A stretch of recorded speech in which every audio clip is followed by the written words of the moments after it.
Continuamos, como decimos, vamos ya a esta segunda parte de nuestro programa con la entrevista de hoy. Entrevista muy interesante, siempre son interesantes, sí, pero esta lleva mucho peso también. Yolanda, además nos va a sacar de duda. ¿De alguna duda? Sí, no, y con todos los cambios que esperemos que se produzcan para bien. Hoy con nuestra entrevistada yo creo que bueno va a ser genial que nos saque de todas esas dudas. Hablamos con María Girona, que es abogada, es presidenta de la sección de Derecho Animal del Colegio de Abogados de Madrid y una luchadora, también tiene una fundación de caballos, bueno, muchísimo trabajo. Hola, buenos días, María. Hola, buenos días. Mucho trabajo, ¿verdad? Pues sí, la verdad, mucho trabajo. Hemos empezado el año, este 2022, bueno, ya meses antes se nos había dicho, la nueva ley de bienestar animal, reforma del Código Civil.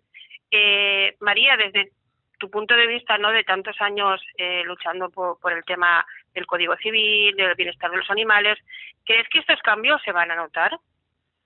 Bueno, en principio no es que sea un cambio radical, pero sí que es un punto de partida para que se inicie el resto de cambios que yo creo que a raíz de esto tienen que seguir, ¿no? Tienen que seguirle a esta ley, porque es, ya te digo, no es que sea un cambio radical, pero es más bien un principio inspirador del resto del ordenamiento jurídico, ¿no? Y así se dice en la exposición de motivos. Y en el sentido de que todo el resto de resoluciones del resto de áreas del derecho pues tienen que, digamos, fallar y sus resoluciones mirar por el bienestar del animal. Es cierto que en el Código Civil se han previsto ciertas cosas, ¿no?, que antes no estaban previstas, pero no está, a mi modo de ver, no está totalmente, digamos, consolidado, ¿no? Hay muchos flecos sueltos. Hay muchas reformas que tienen que seguir a esta para que no queden desprotegidos los animales, como la reforma de leyes penales, como realmente si queremos que no sean cosas, es decir, cómo podemos decir que no son cosas y que son seres dotados de sensibilidad y sin embargo seguir hablando de propiedad, ¿no?, y de que se adquieren, se compran, se venden, es decir, son cabos sueltos pues que habrá que ir afilando, ¿no?, que habrá que ir concretando, pero bueno, es un buen punto de partida. Uh-huh. ¿En qué momento vamos a notar que esto está cambiando? Quiero decir, ¿en qué momento, cuando se reforma la ley, nosotros, por ejemplo, podemos hacer la denuncia ya basándonos en esos cambios? ¿Ya está vigente o todavía eso tarda un tiempo?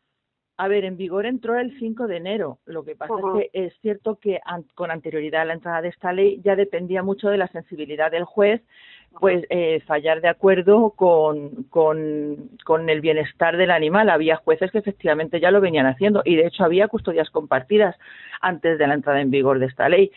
Y habrá otros pues que habrá que quizás recordárselo y aún así pues como el Código Civil también dice que podrán seguir aplicándoseles el régimen de cosas, ¿no?, el régimen jurídico de cosas, pues entonces ahí queda, ya te digo, queda un poco en el aire, pero bueno, seremos los juristas los que tengamos que ir apretando y luchando para que esto se aplique de verdad y que las resoluciones, tanto judiciales como administrativas, se hagan siempre en favor del bienestar del animal.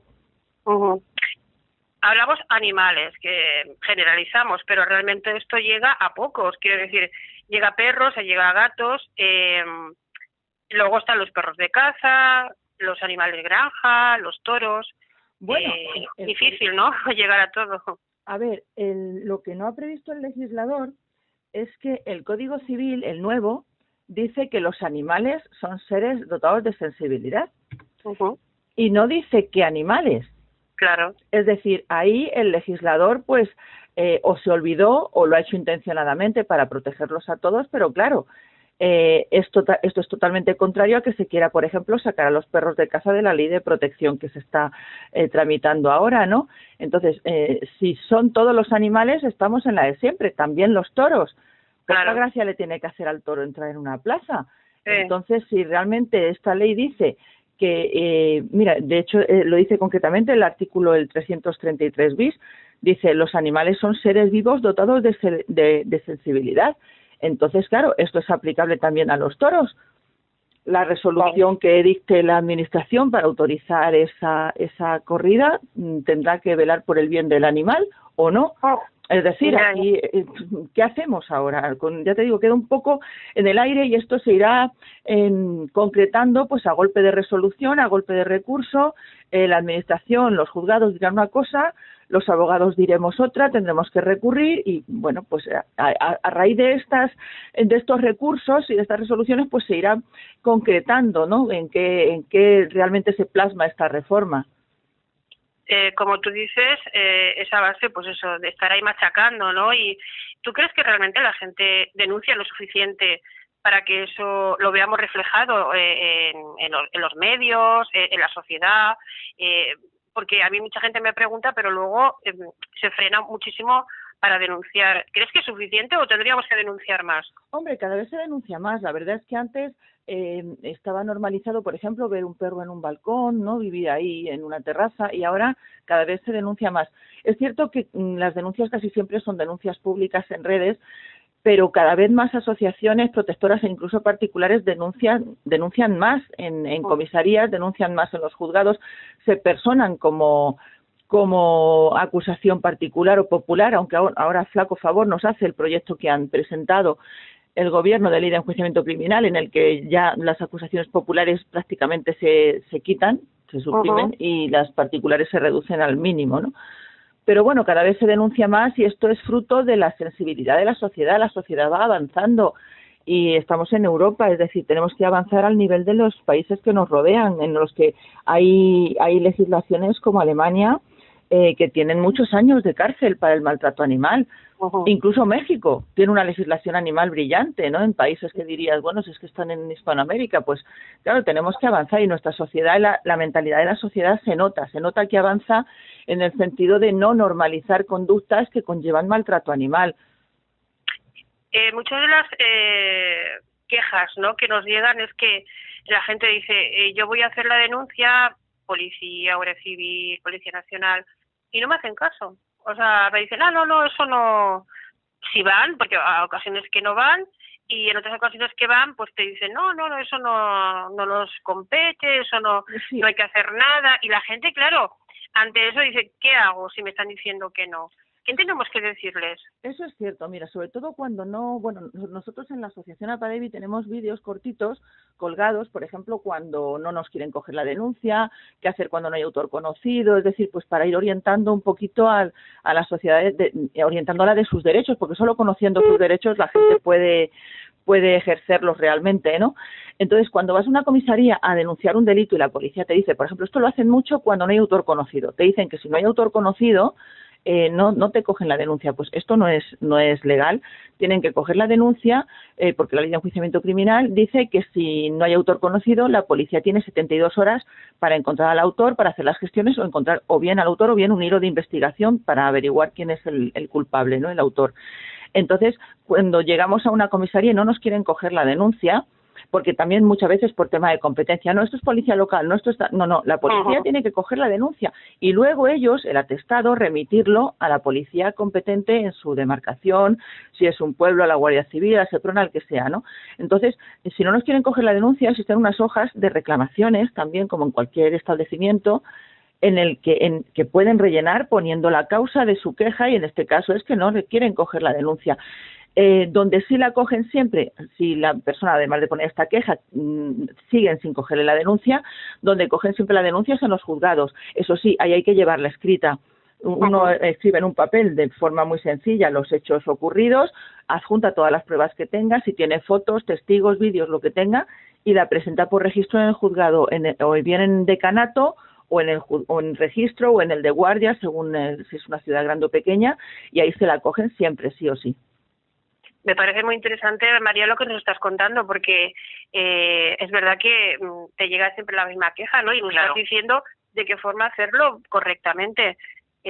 Nuestros oyentes espero que estén cogiendo lápiz y papel, apuntando, porque hay cosas que a uno se le escapan, a lo mejor se le olvidan, pero que María nos lo ha explicado muy bien. Otra de las cosas que la gente también está preguntando es el tema del DNI. ¿Mi perro o mi gato tiene que tener DNI? ¿Es obligatorio? Esto no ha entrado en vigor. Esto es una de las propuestas que van dentro de la ley administrativa estatal que está en trámite está en tramitación, que se ha paralizado por el tema de que parece ser que el gremio de los cazadores pues lo ha paralizado porque pretende excluir a los perros de caza, entonces esta ley está paralizada, y lo del DNI es una de las propuestas que van incluidas en esta ley, entonces no ha entrado en vigor. Y tampoco es cierto esto que está corriendo por ahí, de que ahora ya no pueden denegar en los alquileres, en los pisos de alquiler, que haya animales y demás. Esto no ha variado, es decir, el derecho de propiedad no ha variado, y si una persona tiene un piso en propiedad y quiere alquilarlo, el contrato de alquiler se rige por el derecho privado. Es decir, que yo puedo en ese contrato de alquiler establecer que no haya perros, que no haya gatos, que no haya niños, que no haya pues, lo que sea, ¿no? Que no se pueda tocar el tambor, que no se puedan clavar clavos en esta pared, en la otra sí. Es decir, eso lo puede establecer igualmente el contrato privado de alquiler. Es decir, están corriendo por ahí muchas informaciones que no son ciertas. Sí, es verdad que lo he leído. Sí. Otro de los temas que además he estado leyendo lo que estáis trabajando y muchísimo y dándole información porque creo que no se daba exactamente, es el tema de las perreras, ¿no? De las eutanasias que se hacen en las perreras, que muchas de ellas son ilegales. Cuéntanos, María. Bueno, esto es ilegal desde hace mucho tiempo. A ver, existe una ley estatal que es el Código Penal, ¿vale? Es una ley orgánica estatal, y como en la jerarquía normativa de leyes es la ley que está por debajo de la Constitución, es decir, está la Constitución dentro del ordenamiento jurídico interno de España, está la Constitución y luego las leyes orgánicas, luego las leyes ordinarias y de ahí para abajo. Entonces, como ley orgánica que es estatal y además tiene un rango muy elevado, ¿no?, en la jerarquía normativa. Bueno, entonces cualquier ley con rango de mera ley, ya sea autonómica o estatal, está por debajo del Código Penal. Aparte que cuando un hecho puede constituir un ilícito civil o un ilícito administrativo o un ilícito penal, siempre es preferente, o sea, la vía penal paraliza todas las demás.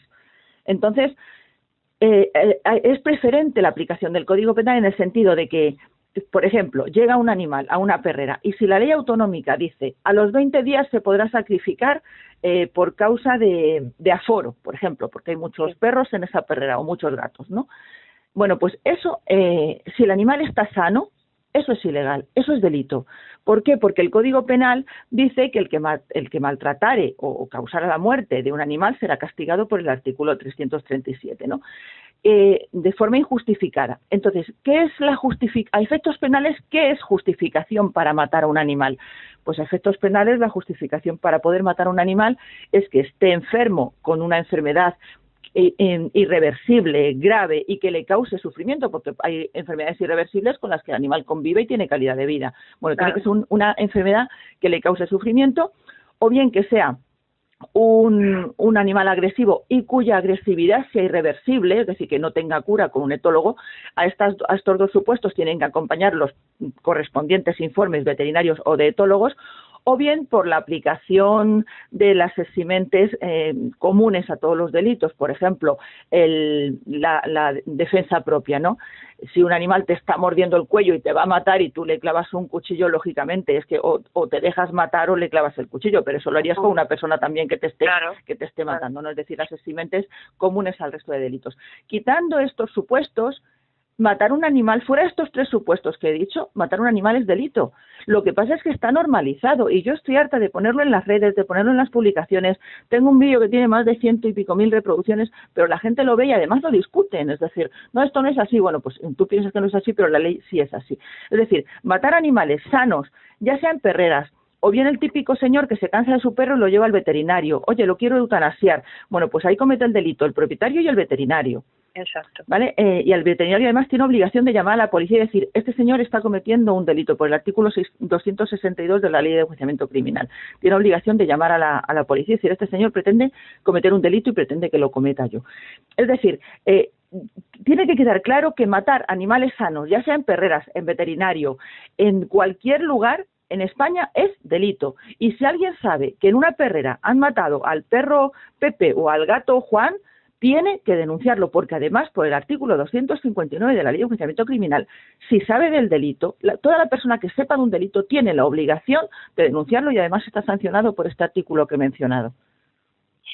Por eso digo que estamos aprendiendo muchísimo, María, contigo, porque hay cosas de estas que a veces a mí me llega, es que he ido a recoger a mi perro y el perro ya lo habían eutanasiado, eso lo he oído muchas veces, ¿no? Y tenía propietario, que tampoco es verdad que hay comunidades, ¿no?, que tienen 20 días y a lo mejor a los 5 días el perro o el gato ya no está. Pues sí. O sea que yo animamos a que la gente denuncie. Si tenemos que denunciar una perrera, denunciemos a la perrera, porque es que si no, con esto no vamos a acabar nunca, ¿no? Bueno, pues como era un perro, era un gato, ¿no? Claro, y además las personas que saben de un delito y tienen las pruebas del delito y no lo denuncian, podrían incluso estar cometiendo delito de encubrimiento, es decir, están facilitando la impunidad de ese delito y la huida o la no persecución de ese delito, y que los culpables queden impunes. Eso constituye delito de encubrimiento. Entonces mucha gente dice, es que han matado a este perro y tengo el vídeo. Bueno, amigo, o denuncias o estás quizá cometiendo un delito de encubrimiento. Y además que, como digo, si es un particular, el 259, y si es un profesional, el 262 de la Ley de Enjuiciamiento Criminal, le obligan a denunciar. Me gustaría, tengo tantas preguntas que te vamos a llamar más veces toda la semana, sí, pero sí me gustaría algo más a nivel vuestro, ¿no? De comentar que tenéis una asociación que se llama APADEVI, que no lo he dicho al principio, que es una asociación para la defensa de víctimas de injusticias, y luego tenéis también un santuario de caballos, que me encantaría que nos hablaras del trabajo que estáis haciendo en ese santuario. Pues mira, nosotros cuando hicimos la asociación nace precisamente para las víctimas de injusticias humanas y no humanas. Lo que pasa es que lamentablemente las no humanas sufren muchísimas más injusticias que las humanas, y las humanas mira que sufren, pues sí. Imagínate los no humanos, ¿no? Entonces, bueno, pues a pesar de que nuestro trabajo es jurídico, pues cuando nos llegan casos de animales en los que tenemos un contacto directo, nosotros no podemos mirar para otro lado.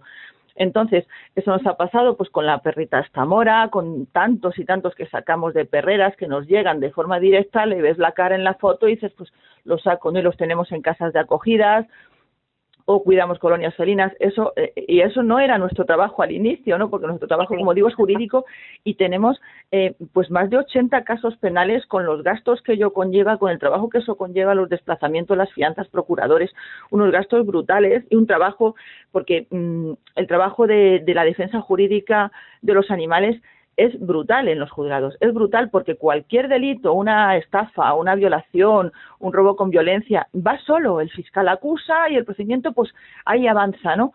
Pero en maltrato animal nadie ve delito, el juez no ve delito, el fiscal no ve delito, en un 90% de los casos tienes que andar recurriendo, te lo archivan, llegas a la audiencia provincial, llamas más testigos, llamas pruebas, viene el perito, te lo vuelven a archivar, vuelves a... Yo no tengo casos que hayan durado ninguno menos de 2 años, de 2, 3 para arriba, para que un tema de maltrato animal prospere, y esto a costa de recursos, citaciones de testigos, periciales, informes, necropsias, bueno, y cada uno un desplazamiento porque llevamos temas en toda España, ¿no? Entonces, bueno, a pesar de todo este trabajo, como te decía, llegó a nuestras manos, entre comillas, una yegua pues que estaba maltratada, ¿no? Y la recogimos y, claro, es lo que te digo, le miras a los ojos y dices, ¿cómo te meto en una cuadra, no? ¿Qué hago contigo, no? Que tampoco te puedo meter en mi casa, pesas 500 kilos, ¿no? Entonces, bueno, pues abrimos un santuario para esta yegua que estaba preñada cuando nos dieron el aviso, y entre que quisimos organizar todo, porque claro, Seprona ahí nos ayudó, hizo un trabajo formidable para presionar, ¿no?, al maltratador, porque no había, lo que digo siempre, no había suficiente delito como para que el juez lo incautara. Entonces, ¿qué hizo Seprona? Pues apretarle porque este hombre tenía ovejas, perros, tal. Entonces, le multó porque es que había motivo para multar a este hombre por todos sitios, y le dijeron, si... bueno, llegamos a ese acuerdo, ¿no? O cedes la yegua o te multamos también por la yegua. Entonces, bueno, pues ahí aprovechamos, nos la cedió, hicimos con él un contrato por el que jamás podría tener más equinos en su propiedad, ni en su finca, ni en ningún otro terreno que fuera de él. Y cuando quisimos preparar todo esto, pues había parido ya. Entonces nos trajimos a la madre y al potrito, y con ellos abrimos el santuario. Luego nos llegaron dos ponis más que estaban maltratadas también, de estas de carruseles. Luego nos llegó un caballo de salto, que como ya no saltaba, pues lo típico para chuletas, ¿no? Entonces, este caballo fue impresionante, el rescate impresionante. Tenemos en el YouTube de Apadevi colgada la imagen, porque cuando lo rescatamos lloró con lágrimas de agua, o sea, lloró. Es impresionante que el caballo, una de dos, o sabía dónde iba y lloraba de que mira dónde voy, o porque sabía que ya iba a vivir bien y lo habíamos rescatado, no lo sé, pero el caballo lloraba. Fue impresionante. Y bueno, pues ahí los tenemos, que por cierto aprovecho para decir que Filomena nos tiró el refugio y no hemos tenido dinero para levantarlo. Esperemos que ahora, si llega otra Filomena, pues no sé cómo lo haremos. Pero bueno, pues la gente que quiera apoyar al santuario, pues ahí está en las redes, en la página web de Apadevi. Cualquiera que quiera hacerse colaborador, pues eso, porque... Eso te quería decir, María, si de algo podemos ayudar, o sea, y eso también lo que estabas comentando, los gastos que supone todo el trabajo vuestro, de las denuncias, de procuradores, de todo, ¿no? Que la gente a lo mejor le da pena, por ejemplo, que es lógico, ¿no? Ver los animales en una protectora, en un refugio y colaboran, ¿no? Porque dicen, pues sí, o viene una cirugía y necesitan dinero y que hay que apoyarlo, porque es que todo esto es a nivel privado, pero es que vuestro trabajo también es a nivel privado. Y sin embargo la gente a lo mejor no colabora tanto porque piensa, bueno, que lo paguen ellos, ¿no? Y es un trabajo. Es brutal. Me gustaría que eso lo recalcaras, ¿no? Y también el tema de a ver si se puede ayudar para que tengáis mejor el refugio. Pues mira, el santuario, imagínate, ahora mismo hay 5 caballos, el gasto que son 5 caballos, porque no es solo darles de comer, que ya comen, claro. Es el alquiler del terreno, la persona que los cuida, porque hay una persona ahí cuidada, lógicamente, para la atención de ellos, son los veterinarios, los cascos hay que hacérselos cada 3 meses, a los 5, lógicamente no están errados, son caballos que están absolutamente en libertad. Hay que hacerle los cascos cada 3 meses, hay que ponerle las vacunas, hay que desparasitarlos, a veces se ponen enfermos, sobre todo las ponis son muy propensas a lo que se llama enfosura, que es una enfermedad de las uñas muy, muy dolorosa, tremendamente dolorosa, y si no se coge a tiempo es mortal. Entonces, cada vez que una poni se nos enfosa hay que meterla en cuadras para que no se mueva, tratamiento veterinario de antibiótico, antiinflamatorios, duchas frías, tal, y eso pues nos cuesta cada enfermedad de cada poni pues cerca de 2.000 euros. Y el año pasado se nos han enfosado 2. Entonces, bueno, pues es un gasto brutal, tremendo. Y luego lo que dices tú, en los procedimientos judiciales llevan unos gastos tremendos, brutales, no solo en lo que es el abogado, que es lo de menos, porque el trabajo lo ponemos nosotros, pero es que nosotros para ser abogado tenemos que pagar despacho, tenemos que pagar autónomos, tenemos que pagar la luz, el internet, el tiempo, y es tiempo que le quitamos a nuestros clientes, pero es que además desplazamientos, si tienes una declaración en Cádiz a las 9 de la mañana, te tienes que ir el día de antes y pagarte un hotel y pagar el AVE, y luego que no te suspendan la declaración y tengas que volver a los 3 días, ¿no? Es decir, son gastos brutales, pero claro, todavía no hay mentalidad, o cada vez más, pero no hay mucha mentalidad todavía de que o condenamos el maltrato o no para, porque si un señor que ha tirado, por ejemplo, a su perro por la ventana se va de rositas, mañana tira otro. Solo hay una forma de que esto se vaya parando y es condenando seriamente el maltrato animal. Y en este sentido hay una reforma ahora que además a raíz de una propuesta de Apadevi del año 2017 que hicimos en el Congreso y por fin se ha sacado en fase de alegaciones, ¿no? Se ha sacado la consulta para propuestas de reforma del Código Penal. Y aprovecho para decir que lo tenemos público en el Facebook, el borrador que hemos hecho para que todo el que quiera que se agraven las penas del Código Penal, que de verdad haya cárcel y condena para los maltratadores, puede coger nuestro borrador, poner sus datos y mandarlo. Nuestro trabajo es público y ponemos el trabajo jurídico y que los demás puedan aprovecharse de ello y bueno, en pro del bienestar animal, ¿no?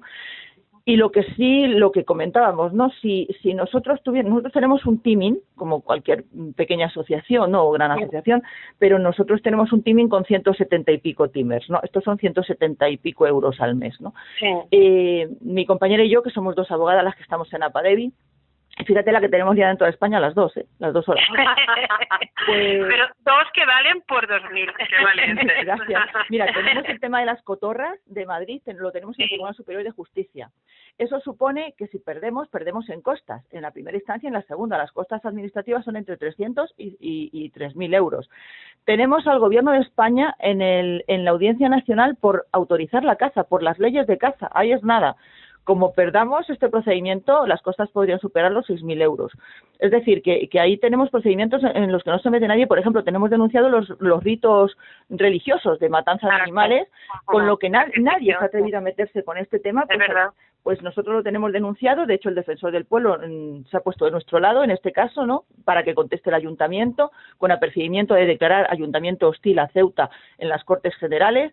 O sea que llevamos temas muy serios, muy graves, muy grandes, que podrían cambiar el ritmo del derecho animal en España. Tenemos denunciadas las escuelas taurinas. Lógicamente, nos están poniendo 1000 trabas, porque si se acaban las escuelas taurinas, se acaba la tauromaquia. Claro. Pero tenemos denunciadas las escuelas taurinas por maltrato animal. Es decir, en primera instancia se nos ha archivado, lo hemos recurrido en apelación, es decir, son cosas que van a la raíz del problema, a la tauromaquia, a la caza, y luego, claro, aparte de los casos individuales de un perrito, un gatito, un caballito, lo que sea, ¿no?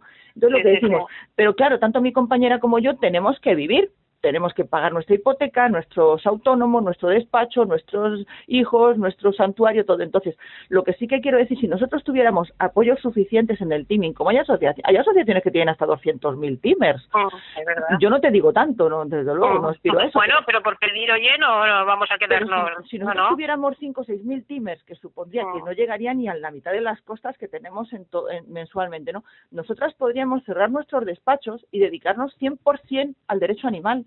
100%, claro. Lo que pasa es que ahora mismo no tenemos medios y tenemos que mantener despachos donde tenemos todo tipo de casos, desde familia, divorcios, hasta penal. Yo llevo casi siempre penal, todo tipo de delitos, estafas, robo con fuerza. Estamos en el turno de oficio, estoy en el servicio de asesoría jurídica penitenciaria, también en las prisiones de Madrid para asesorar a los internos, en fin, que tenemos que tener nuestros medios de vida, ¿no? Entonces no damos para más, sinceramente. Bueno, María, lamentablemente el tiempo aquí tampoco da para más, pero es tan interesante que yo creo que la citamos ya, María. Sí. Y animamos a que haya más abogadas y más abogados como María, que nos hacen falta. Y de verdad felicitaros por vuestro trabajo. Yo espero de verdad que a través de la ayuda que sea, a través de las redes, que podáis, lo que tú dices, dedicaros de pleno a la defensa de los animales, porque sí que se notaría un gran cambio en España. Pues muchas felicidades, María, y a ti y a tu compañera. Un fuerte abrazo y un beso. Muchísimas gracias. Buenos días. Adiós. Hasta luego, María.